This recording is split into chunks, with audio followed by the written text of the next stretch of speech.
young to be a psychologist and to have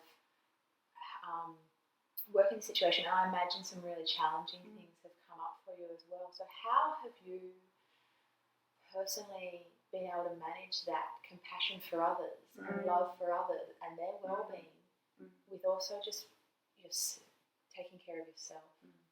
Yeah, that's probably the hardest journey, the hardest lesson to learn. And I think, unfortunately, most people when they start out in counselling or social work or psychology, all those helping professions, it's almost guaranteed that it's expected that after a year or two they'll burn out, they'll realise that they can't give that much, they need to give more to themselves, and then they'll kind of come back in and go, okay, this is a way I can give to others but also make sure that I'm putting my needs first.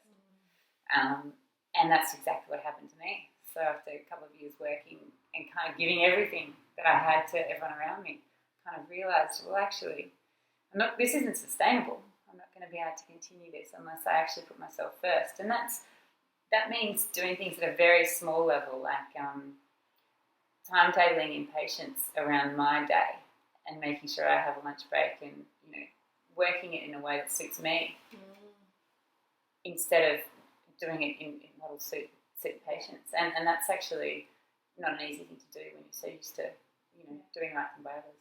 And you would have some pretty heavy stuff that I imagine people have come to you with, whether it's like suicidal thoughts or, deep depression. Yeah. How do you switch off from that?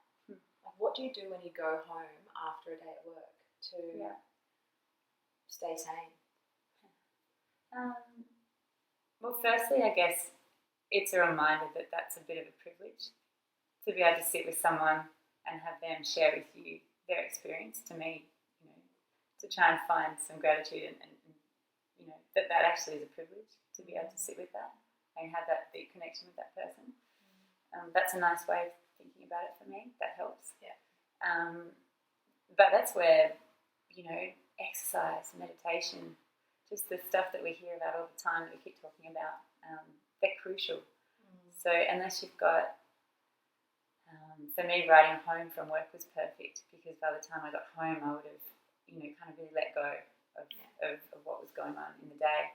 And actually, literally sitting down, if I was driving, sitting in the car and saying, okay, I'm going to let go of that person's story.